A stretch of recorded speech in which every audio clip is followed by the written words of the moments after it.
তো এখন আমি একটা দ্বিতীয় অধ্যায় মানে চ্যাপ্টার 2 এর একটা ম্যাথ করাবো। সেটা হচ্ছে এসপিসি 2.4। এই ম্যাথটা পরীক্ষা আসার মতো একটা ম্যাথ। ঠিক আছে? তো এই ম্যাথটা করি আমি। এখানে ফার্স্ট টাইম একবার উদ্দীপকটা পড়ে নিই। ঠিক আছে? এখানে বলা হয়েছে যে প্রথম line 2.4 A mister Bashir 50 years old disable Bangladeshi citizen lives in Rajshahi. মানে মিস্টার বশির 50 বছর একটা প্রতিবন্ধী বাংলাদেশি নাগরিক, সে রাজশাহীতে বসবাস করে। তারপর লাইনে বলছে এই যেখানে calculate his income tax liability for the current assessment year based on given information. মানে আমাদের তার ইনকাম ট্যাক্স লাইবিলিটি মানে ইনকামের যে একটা দায়বদ্ধতা আছে সেগুলো আমাদের ক্যালকুলেট করব। আর সেখানে কিছু অ্যাসেসমেন্ট ইয়ার বেসড কিছু ইনফরমেশন দেওয়া আছে নিচে ডট আকারে, এই যে ডট আকারে এগুলো হচ্ছে সব দেওয়া আছে, এগুলো আমরা ক্যালকুলেট করব। ঠিক আছে? তাহলে প্রথম ডটে কী দেওয়া আছে? প্রথম ডটে দেওয়া আছে stayed in Bangladesh during the income ইয়ার 336 দিন। তার মানে তার ইনকাম হওয়া যখন শুরু হয় অথবা ইনকাম হয় তখন সে বাংলাদেশে ছিল 360 দিন। দ্বিতীয় ডটে দেওয়া আছে গ্লোবাল ইনকাম মানে টোটাল গ্লোবাল ইনকাম 15,75,000। তার মধ্যে ব্র্যাকেটে শূন্য দেওয়া আছে ডোমেস্টিক ইনকাম হচ্ছে 13 লাখ। আর ডোমেস্টিক ইনকামের মধ্যে কিছু ইনকাম আছে যেমন house property income, catering business, capital gain from selling capital asset with 5 years. এখন আমাদের এই ডোমেস্টিক ইনকামের মধ্যে একটা ইনকাম হচ্ছে capital gain from selling a capital asset with 5 ইয়ার, এই যে এই লাইনে অফ অ্যাকুইজিশন 10 লাখ টাকা, সরি 10 লাখ না 1 লাখ টাকা। তারপর দেওয়া আছে share of profit in partnership from 2 lakh টাকা। তার মানে তার একটা শেয়ার আছে কোনো একটা ফার্মে, প্রফিট হিসেবে সে পায় হচ্ছে কত? 2 লাখ টাকা। তো এটা হচ্ছে ডোমেস্টিক ইনকামের অন্তর্ভুক্ত। তারপরে ফরেন ইনকামে আছে 2,75,000। 3 নম্বর ডটে আছে net wealth amount at the end of the income ইয়ার, মানে তার ইনকাম শেষে গিয়ে তার দাঁড়াচ্ছে টোটাল নেট ওয়েলথ অ্যামাউন্ট 22 কোটি, মানে টোটাল সম্পত্তি 22 কোটি। তারপর 4 নম্বর ডটে বলা হয়েছে he has made actual allowable investment of টাকা 4 লাখ, মানে সে একটা ইনভেস্ট করছে যেটার অ্যাকচুয়াল ভ্যালু হচ্ছে 4 লাখ টাকা। ঠিক আছে? সবার লাস্টে আরেকটা আছে কি, লাস্টের ডটে দেওয়া আছে অ্যাডভান্স ট্যাক্স 25,000 টাকা। অ্যাডভান্স ট্যাক্স হচ্ছে যেই ট্যাক্সটা মানে অ্যাডভান্স আকারে সরকারের খাতে পড়ে আছে, মানে অথবা অ্যাডভান্সলি সে ট্যাক্স দিয়ে রাখছে, তাকে বলে অ্যাডভান্স ট্যাক্স। তারপরে টিডিএস 10,000 টাকা। টিডিএসের মানে হচ্ছে ট্যাক্স ডিডাকশন সোর্স, মানে এই টিডিএসটা হচ্ছে সবসময় আমাদের সরকারি খাতায় থাকে। ঠিক আছে? অ্যান্ড ট্যাক্স রিফান্ড ক্লেম 5,000 টাকা। ট্যাক্স রিফান্ড ক্লেম হচ্ছে আমরা একটা ক্লেম করতে পারি সরকারের কাছে, যেটা হচ্ছে আমাদের একটা প্রতি মাসে যে একটা ট্যাক্স চলে আসে ওইখান থেকে আমরা কাটাকাটি করতে পারবো, ওটাকে আমরা ক্লেম করতে পারি। তো ক্লেম করার সর্বোচ্চ কত? 5,000 টাকা। তো এই হচ্ছে উদ্দীপক। এখন হচ্ছে আমরা এটা হচ্ছে অ্যান্সার। এই অ্যান্সারের A B C D E F G H I J যেভাবে দেওয়া আছে একদম হুবহু লিখতে হবে। মানে এগুলো এই যে পয়েন্টগুলা মানে টাইটেলগুলা, এগুলো হচ্ছে আমাদের হুবহু লিখতে হবে, মুখস্থ রাখতে হবে, লাইন বাই লাইন লিখতে হবে, কোনো রকম মিস্টেক করা যাবে না। ঠিক আছে? তাহলে আমরা এখানে যেভাবে দেওয়া আছে gross tax before tax rebate, যেভাবে আছে এভাবে লিখতে হবে। তো আমি এখন এই ম্যাথটা এখন খাতায় লিখি, তাহলে সবচেয়ে বেশি ভালো হয়। তাহলে এখানে বলছে ফার্স্টে কী বের করতে হবে? Gross tax. তাহলে 2.4 ফার্স্টে বের করব হচ্ছে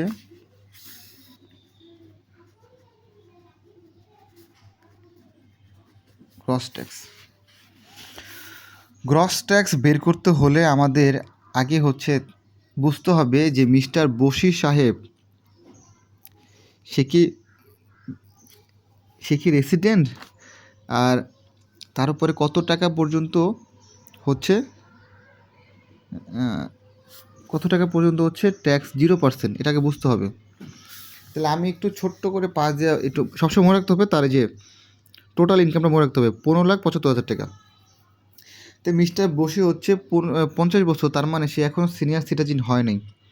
সিনিয়র সিটিজেন হচ্ছে যদি 65+ হয়ে যায় তখন তাকে সিনিয়র সিটিজেন বলে।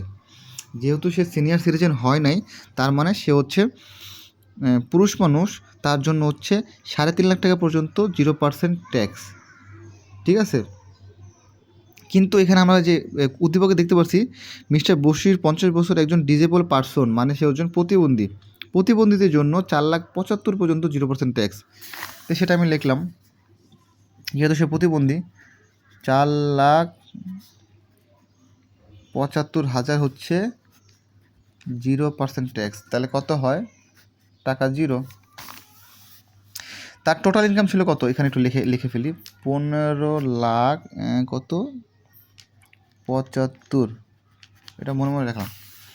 এখানে আমাদের এই 15 পর্যন্ত টাকা নিতেই হবে, ঠিক আছে, গ্রস ট্যাক্সের জন্য।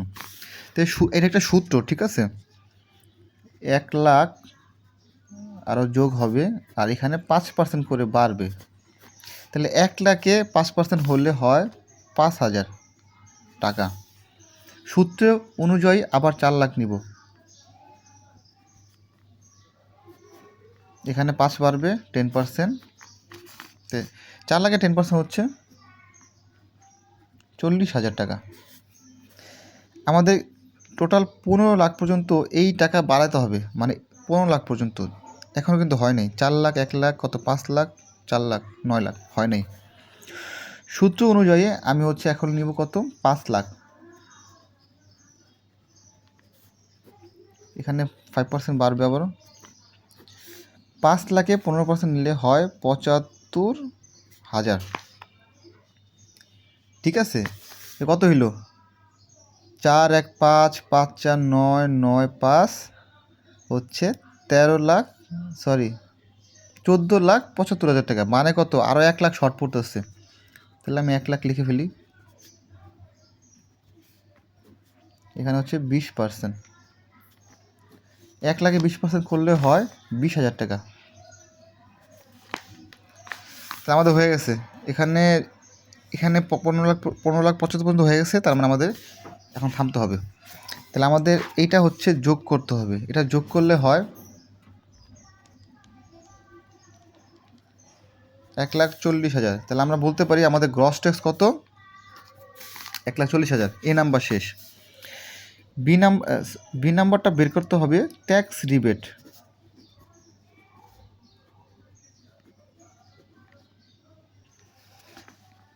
ট্যাক্স রিবেট বের করতে হবে। ট্যাক্স রিবেট বের করার সূত্র হচ্ছে, আমরা সবসময় দেখব তার টোটাল ইনকাম কত, গ্লোবাল ইনকাম কত, তার গ্লোবাল ইনকাম হচ্ছে 15 লাখ। তাহলে আমরা সবসময় গ্লোবাল ইনকাম থেকে 3% কাটবো, মানে এই ইনকাম থেকে 3% কাটবো। এই ইনকামে 3% কাটলে কত হয়, সবসময় এই বরাবর লেখা ট্রাই করবো আমরা, হ্যাঁ, এই যে এইটা। তাহলে এটার 3% কত হয়, ক্যালকুলেশন করলে এটা 3% হয় হচ্ছে 47,000, 47,250। তারপরে তার একটা ইনভেস্টমেন্ট ছিল, হ্যাঁ, এই যে আমি দেখাই ইনভেস্টমেন্টটা কোথায় ছিল। এই যে সবার 4 নম্বর ডটে, he has made actual allowable investment 4 lakh টাকা। এই যে ইনভেস্টমেন্ট, এই ইনভেস্টমেন্টের উপরে হচ্ছে 15% কাটবো। তো ইনভেস্টমেন্ট কত ছিল, 4 লাখ ইন্টু 15% কাটবো। 4 লাখে 15% কাটলে হয় হচ্ছে 60,000। আর 10 লাখ নিব হচ্ছে, এটা রুলস, একক দশক শতক হাজার অযুত লক্ষ নিযুত, হ্যাঁ, এটা হচ্ছে রুলস, 10 লাখ নিতে হবে। এটা হচ্ছে আমাদের টোটাল ইনকাম, এটা হচ্ছে ইনভেস্টমেন্টের টাকাগুলো, হ্যাঁ। আর রুলস অনুযায়ী আমাদের 10 লাখ নিতে হবে।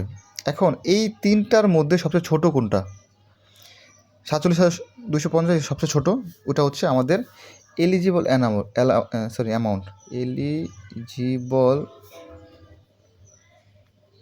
অ্যামাউন্ট কত, সবার ছোটোটা 47,250। ট্যাক্স রিবেট বি নাম্বার শেষ। এখন হচ্ছে সি নাম্বার। সবসময় যদি কোনো ম্যাথে কোনো ওই ব্যক্তির একটা শেয়ার প্রফিট থাকে পার্টনারশিপ আকারে কোনো একটা ফার্মে, ওই ফার্মের যে একটা শেয়ার প্রফিট পাবে ওইটার উপরে ভিত্তি করে একটা ট্যাক্স রিবেট বের করতে হবে, মানে আরেকটা ট্যাক্স রিবেট বের করতে হবে। যেহেতু এই ব্যক্তির এই যে আমরা দেখতে পাচ্ছি কই গেল ক্যাপিটাল গেইন, এটা না তো শেয়ার প্রফিট, ওই যে share of profit in partnership firm 2 lakh টাকা, তার মানে তার 2 লাখ টাকার একটা পার্টনারশিপ প্রফিট আছে। এই প্রফিটের ক্ষেত্রে আমাদের একটা ট্যাক্স রিবেট বের করতে হবে, ঠিক আছে? তাহলে আমি লিখি আরেকটা ট্যাক্স রিবেট। তাহলে লিখতে পারি tax rebate on share of profit in firm. এখানে একটা সূত্র আছে, সেই সূত্র হচ্ছে gross tax by total global income into 100। এখন মানগুলো বসাই। গ্রস ট্যাক্স কত ছিল আমাদের? 1,40,000, তাই না? এই যে গ্রস ট্যাক্স 1,40,000 এটা লিখছি। আর হচ্ছে তার ছিল কত, ওই যে টোটাল ইনকাম ছিল কত? 15,75,000 সূত্রের 100। তাহলে কত হয়? এটা করলে হচ্ছে 8%।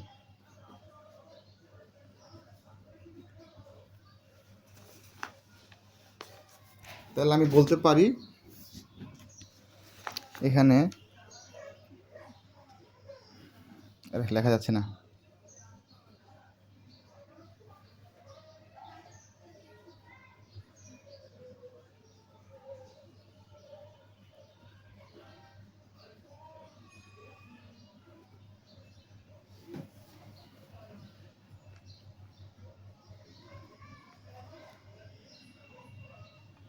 দুই লাখ আমরা এই 8% বাই করলে কত হয়?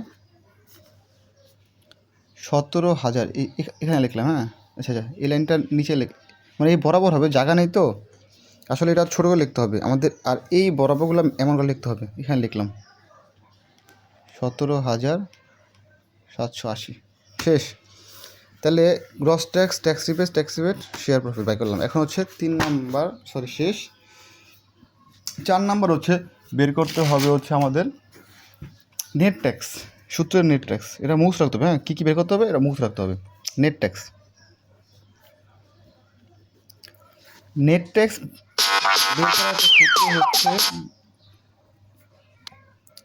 বের করার একটা সূত্র হচ্ছে একটা সূত্র হচ্ছে আমাদের গ্রস ট্যাক্স থেকে ট্যাক্স রিবেটগুলো মাইনাস হবে। তা আমাদের ট্যাক্স রিবেট 2টা, তাহলে আমরা ট্যাক্স রিবেট 2টা যোগ করব। তাহলে আমি বলি এখানে এইভাবে লিখতে হবে, গ্রস ট্যাক্স হচ্ছে A number minus B number plus C number, মানে এই দুটো হচ্ছে ট্যাক্স রিবেট যোগ করব, তারপরে এই থেকে মাইনাস করব। তাহলে কত হয় মাইনাস করলে? আমি ডাইরেক্ট লিখে ফেলি। আমরা তো জানি গ্রস ট্যাক্স 1,40,000, এখান থেকে ট্যাক্স রিবেটগুলো মাইনাস করলে হয় হচ্ছে 74,970। এটা হচ্ছে প্লাস মাইনাস করলে বের হয়ে যাবে। ডি নাম্বার শেষ। ই নাম্বার সারচার্জ, সূত্র অনুযায়ী সারচার্জ বের করতে হলে আমাদের আগে বুঝতে হবে তার টোটাল নেট ওয়েলথ ভ্যালু কত। মানে এই যে আমি বের করছিলাম, মানে এখানে দেখছিলাম এই ব্যক্তির কই গেল, এই যে net wealth amount at the end of the income ইয়ার 22 কোটি। এখানে আমরা দেখে বুঝলাম, আমি সবসময় আগেও একটা বলছিলাম, সেটা হচ্ছে যদি কারো ব্যক্তির ইনকাম মানে এই ইনকামটা যদি 4 থেকে 10 কোটি হয়, ঠিক আছে, যদি 4 থেকে 10 কোটি হয় তাহলে ওইখান থেকে 10% কাটতে হবে। কোথা থেকে? নেট ট্যাক্স থেকে। যদি 10 থেকে 20 কোটি হয় তাহলে কাটতে হবে কত? সারচার্জ হবে মানে আমাদের 20% নিতে হবে। যেহেতু তার 22 কোটি মানে 20 থেকে 30 কোটির মধ্যে, তখন আমরা তো নেট ট্যাক্স থেকে কাটবো কত? 30%। এই জন্য আমরা 30% ধরবো। তাহলে এখানে তার নেট ট্যাক্স কত? নেট ট্যাক্স আমরা বের করছিলাম না আগের বার, এই যে নেট ট্যাক্স 74,000। তাহলে আমরা এখানে 30% ধরলাম, কারণ তার 22 কোটি। 30% কাটবো। এখান থেকে 30% কাটলে কত হয়? এখান থেকে 30% কাটলে হয় 22,491। তাহলে সারচার্জ বের করে ফেললাম, সারচার্জ শেষ। এবার হচ্ছে F number, net tax liability মানে আমাদের দায় কত, ট্যাক্সের দায়বদ্ধতা কত, এটাই বলছে। Net tax liability and surcharge.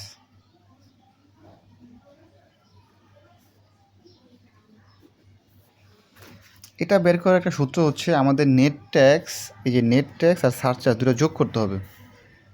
তাহলে যদি নেট ট্যাক্স আর সারচার্জ যোগ করি তাহলে এইটার এটা যোগ হবে, এটা যোগ করলে কত হয়? 97,061।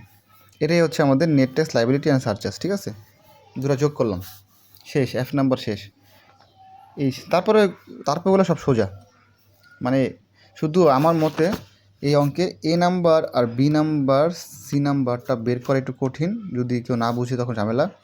তারপর ওগুলো তো সোজা, তারপর খালি দেখে খালি বসানো, তাই না? তাহলে আমি S নাম্বারটা কি লিখব? TDS, সূত্র TDS। কিন্তু TDS আমাদের বের করার কোনো দরকার নেই, কারণ TDS হচ্ছে এখানে দেওয়াই আছে।